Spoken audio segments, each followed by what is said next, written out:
The avoidant is standing in their kitchen at 2 in the morning, unable to sleep because you occupy every corner of their mind. They're replaying the conversation you had earlier, analyzing the way you laughed at their joke, remembering the moment your hand brushed against theirs. Their chest feels tight with an emotion they can't name and don't want to examine. This isn't supposed to happen.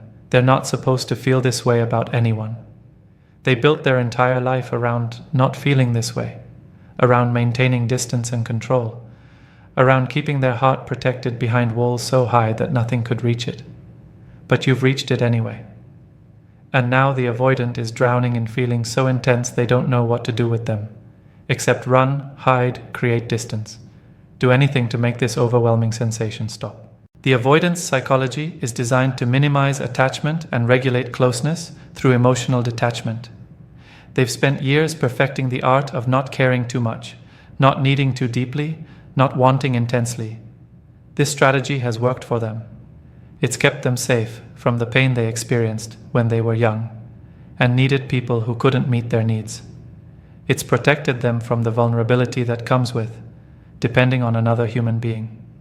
It's allowed them to maintain a sense of control in a world where love has always felt dangerous and unpredictable.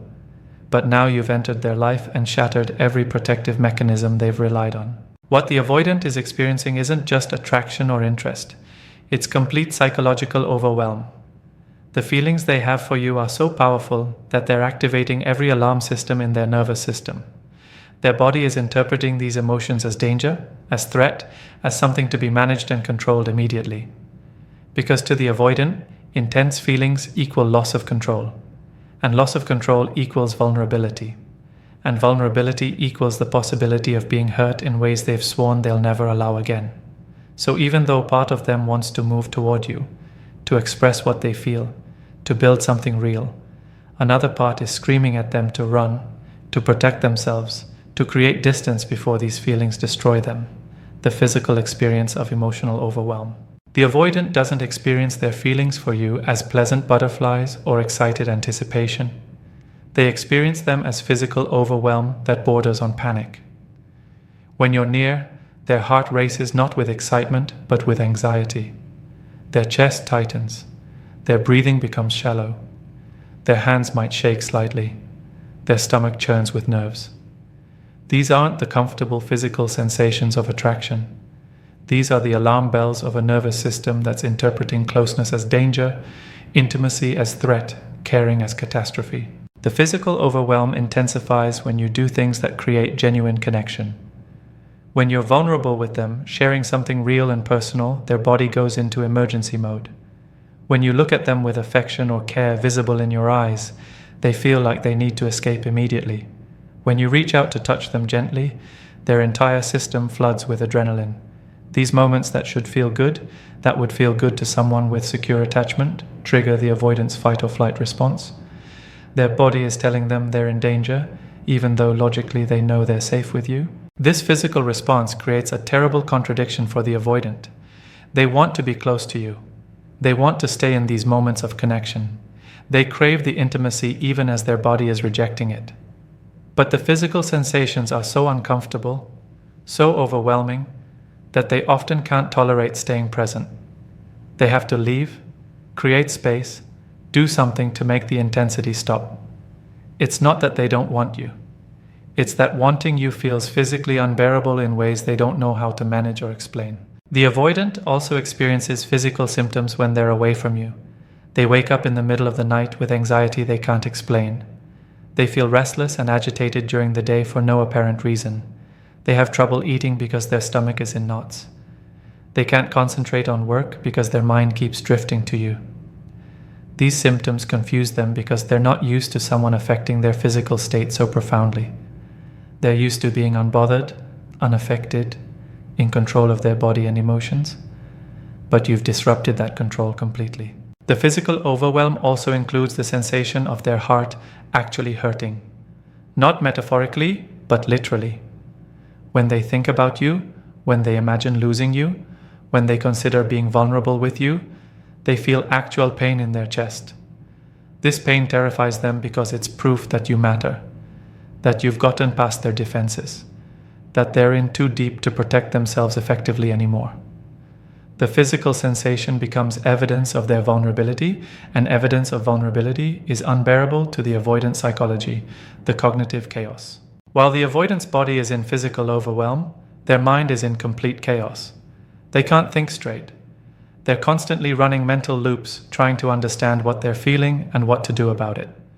They analyze every interaction with you obsessively, looking for evidence that they should pull away, that this is dangerous, that they're losing themselves. But they also replay moments that felt good, that created connection, that made them feel things they've never felt before. Their mind is at war with itself, creating narratives that justify both moving closer and running away. The cognitive chaos manifests as intrusive thoughts they can't control. You pop into their mind constantly, interrupting whatever they're trying to focus on.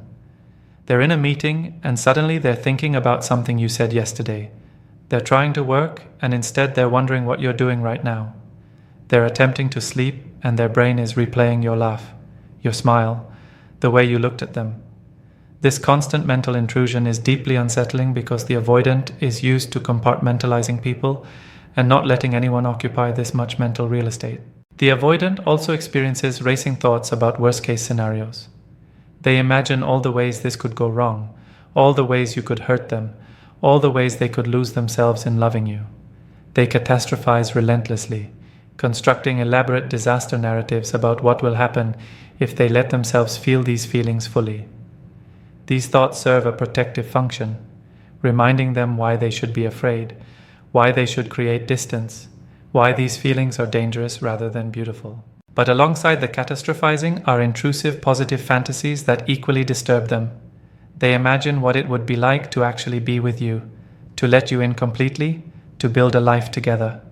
These fantasies feel both wonderful and terrifying because they represent everything the avoidant has convinced themselves they don't want.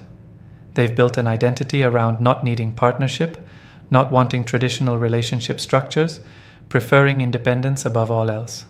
But here they are, imagining domestic moments with you, picturing a future together, entertaining thoughts of commitment they've always dismissed as traps. The cognitive chaos also includes obsessive uncertainty. The avoidant can't figure out what they want. One moment they're certain they want to pursue this, to risk vulnerability, to see where these feelings lead. The next moment they're convinced they need to end it immediately, to protect themselves, to return to the safety of emotional distance. This uncertainty paralyzes them. They can't make decisions. They can't commit to moving forward or backward. They're stuck in agonizing indecision that makes every interaction with you stressful because they don't know what they want from you or from themselves. The emotional flooding. The avoidant has spent their life developing sophisticated strategies for not feeling their feelings. They intellectualize emotions, turning feelings into thoughts they can analyze from safe distance. They minimize emotions, telling themselves that what they're experiencing isn't that significant or intense.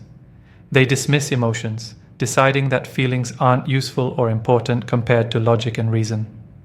These strategies have kept them emotionally regulated for years, preventing them from being overwhelmed by the kind of intense feelings that make them feel out of control.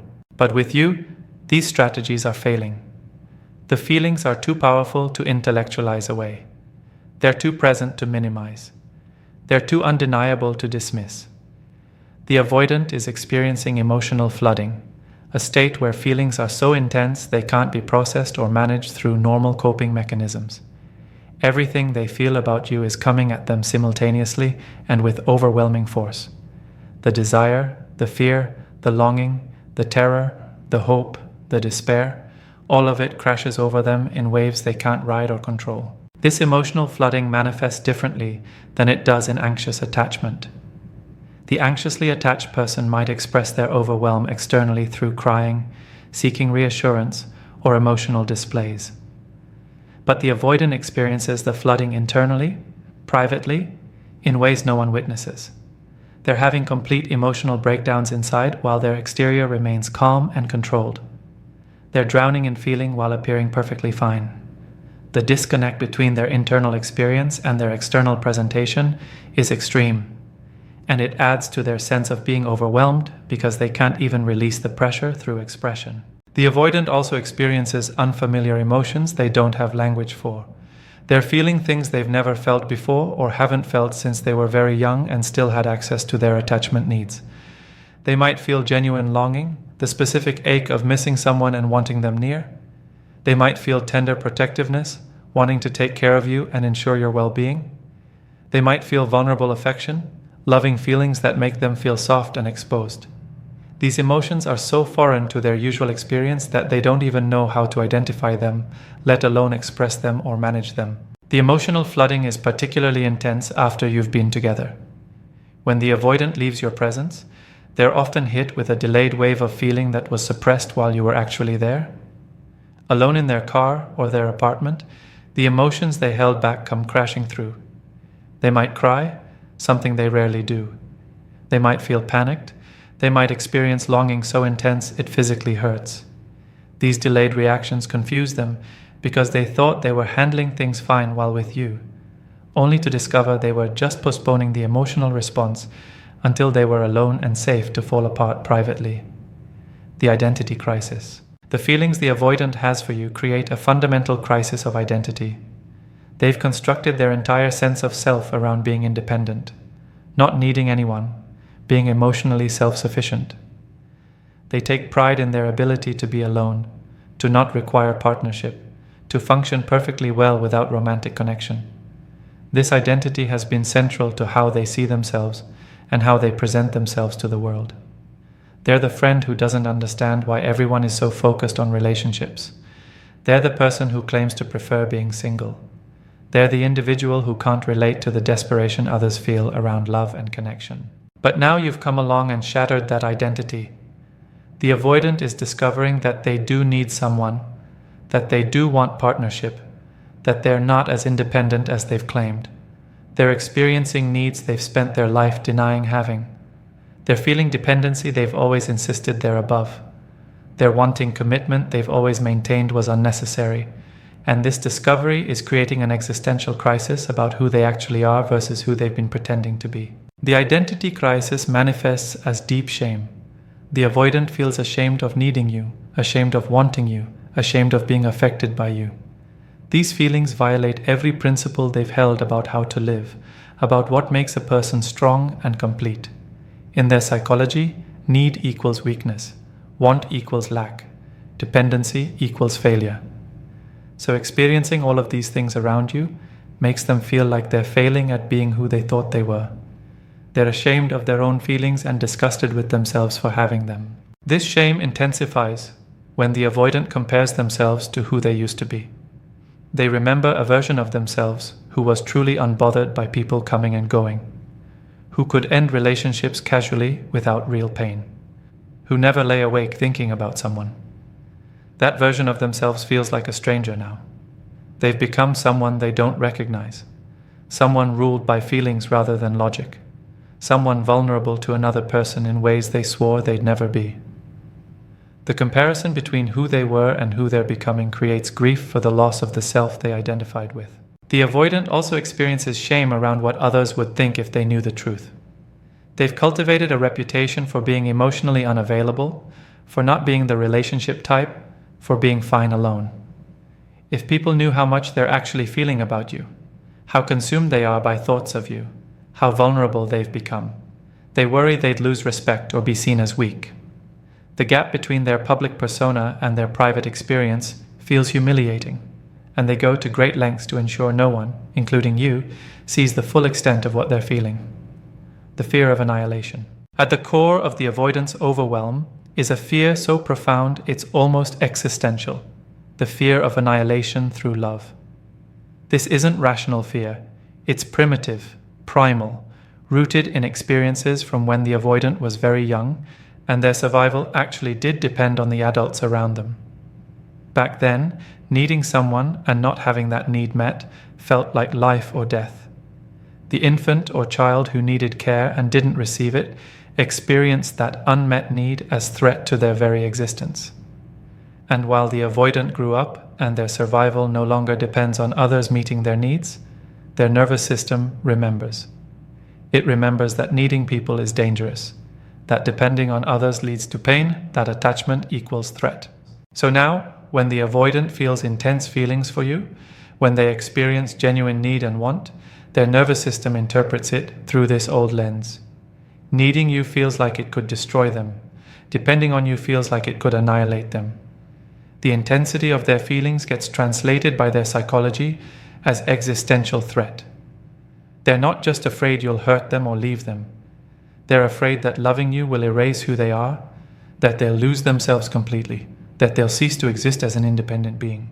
This fear of annihilation manifests as terror of merger. The avoidant is afraid that if they let you in completely, there will be no boundary between you and them. They'll lose track of where they end and you begin. Their wants will become indistinguishable from your wants. Their needs will be completely enmeshed with yours. They'll have no separate self, no autonomous identity, no independence. They'll be absorbed into you, consumed by the relationship, erased as an individual. This fear is irrational, but it feels completely real to them.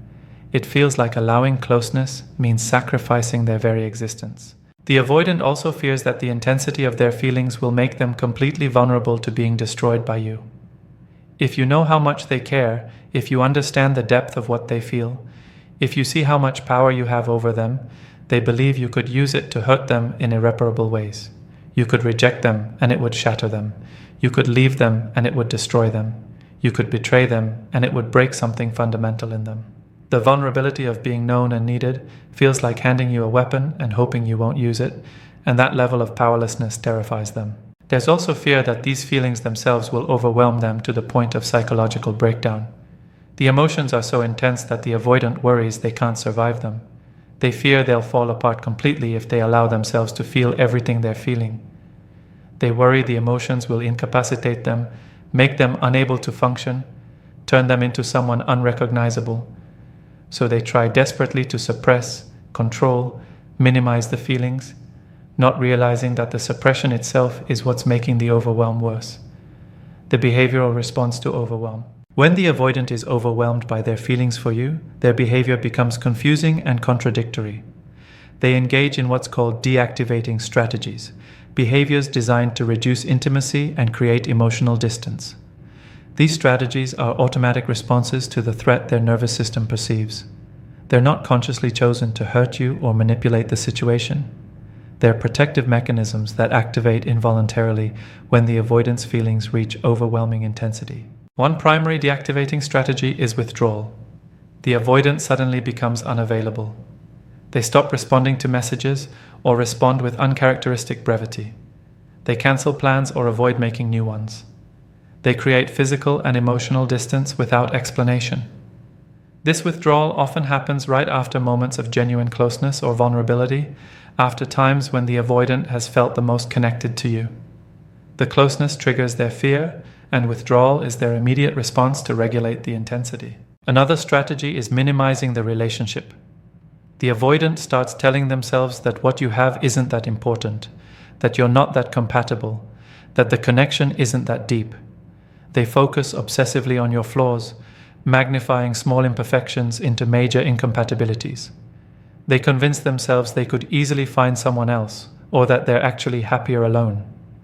This cognitive minimization helps them justify creating distance and protects them from acknowledging how much you actually matter to them. The avoidant also engages in what's called phantom X idealization. They suddenly start thinking about previous partners in unrealistically positive ways. That X who was actually wrong for them in every way suddenly seems perfect in retrospect. They start wondering if they made a mistake ending previous relationships. They fantasize about reconnecting with people from their past. This strategy serves to make you seem less special, less irreplaceable, less worth the risk of vulnerability. If the grass was greener with someone else, then these scary feelings for you can be dismissed. Some avoidants respond to overwhelm by becoming cold or critical. They might pick fights over nothing. They might become suddenly judgmental about things they previously accepted. They might say hurtful things designed to create distance. This behavior isn't about you doing anything wrong. It's about the avoidant trying to push you away, because closeness has become unbearable. They're creating conflict to justify withdrawal, manufacturing reasons to disconnect, so they don't have to acknowledge that the real reason is their own fear. Other avoidants shut down emotionally. They become numb, detached, robotically going through motions without genuine feeling. When you try to connect emotionally, you're met with a wall. When you express feelings, they respond with logic or dismissiveness. When you need emotional support, they're unavailable or minimizing. This shutdown is their attempt to stop feeling the overwhelming emotions by simply cutting off access to all feelings. They can't selectively numb just the scary ones, so they numb everything, the internal suffering. What people don't see is how much the avoidant is suffering through all of this. From the outside, they look fine. They look unbothered, detached, casually moving through life, unaffected by the connection. But internally, they're in agony. They're at war with themselves constantly. Part of them desperately wants to stop running, to be brave enough to stay, to risk vulnerability with you. Part of them wants to tell you how they feel, to ask for what they need, to build something real. But another part is screaming danger, convinced that opening up will lead to pain they can't survive. The avoidant lies awake at night, mentally rehearsing conversations they'll never have with you. They compose entire speeches explaining what they feel and why they're scared, but they'll never deliver these words. They imagine scenarios where they're brave enough to be vulnerable, where they tell you they're falling for you, where they ask for a real relationship. These fantasies feel both wonderful and terrifying, and they replay them obsessively while never acting on them. The suffering includes profound loneliness. The avoidant is experiencing intense feelings with no outlet for expression. They can't talk to you about what they're going through because that would require the vulnerability they're avoiding. They can't talk to friends or family because they've cultivated an image of not needing romantic connection. They can't even fully acknowledge to themselves what they're feeling without triggering shame and fear. So they suffer in complete isolation, carrying the weight of overwhelming emotions with no support and no release. The avoidant also experiences tremendous grief. They're grieving what could be if they were braver. They're grieving the connection they're sabotaging through their fear. They're grieving the version of themselves that could handle this kind of intensity. They watch themselves pushing you away and they hate themselves for it, but they feel powerless to stop the mechanisms that drive them toward distance. They're grieving the loss, even while they're the ones creating it, which adds a layer of self-loathing to the already overwhelming mix of emotions. There's also exhaustion from the constant emotional management. Suppressing feelings takes enormous energy. Maintaining walls requires constant vigilance. Fighting their own desire for closeness is depleting. The avoidant is running on empty, exhausted from the internal war. They're fighting every moment. They're tired of being afraid. They're tired of pushing away what they want. They're tired of the hypervigilance required to protect themselves, but they don't know how to stop, don't know how to let their guard down without feeling like they're putting themselves in mortal danger. The transformation possibility. The overwhelm the avoidant experiences around you, as painful as it is, also represents profound possibility. Being overwhelmed means their defenses aren't working. It means you've gotten through walls that were designed to keep everyone out. It means they're feeling things that could, if they're brave enough, lead to real intimacy and connection. The overwhelm is evidence that something significant is happening, that this connection matters in ways that transcend their usual patterns. If the avoidant can tolerate the discomfort, if they can sit with the overwhelming feelings instead of immediately running from them, if they can recognize that the intensity isn't actually dangerous even though it feels that way, transformation becomes possible. The feelings they have for you could be the catalyst that finally motivates them to examine their patterns, to seek help, to do the work of developing more secure attachment. Not everyone and not every connection is powerful enough to make the avoidant consider change, but feelings this overwhelming might be. The key is whether the avoidant interprets the overwhelm as confirmation that intimacy is dangerous or as invitation to grow. If they interpret it as danger, they'll run, deactivate, protect themselves, and potentially lose something precious. If they interpret it as invitation, they might find the courage to stay, to communicate, to work through the fear with professional support, to risk vulnerability despite the terror. The outcome depends on their willingness to examine their patterns and their readiness to believe that safety and intimacy is possible. You can't force this transformation. You can't love them enough to make them brave. You can't be patient enough to wait out their fear indefinitely. The avoidant has to make their own choice about whether they're willing to face their overwhelm and what's beneath it. Your role isn't to fix them or to accommodate their fear at the cost of your own needs. Your role is simply to be authentic, to maintain your boundaries, to offer connection while also protecting yourself from the pain of repeated rejection and withdrawal. The feelings they have for you are overwhelming them. This is both the problem and the possibility. The problem is that overwhelm drives them toward deactivation and distance. The possibility is that overwhelm this intense might finally be the wake-up call that motivates real change. Which path they choose will determine not just whether you have a future together, but whether they can have a future with anyone that involves genuine intimacy instead of the comfortable but lonely distance they've always maintained.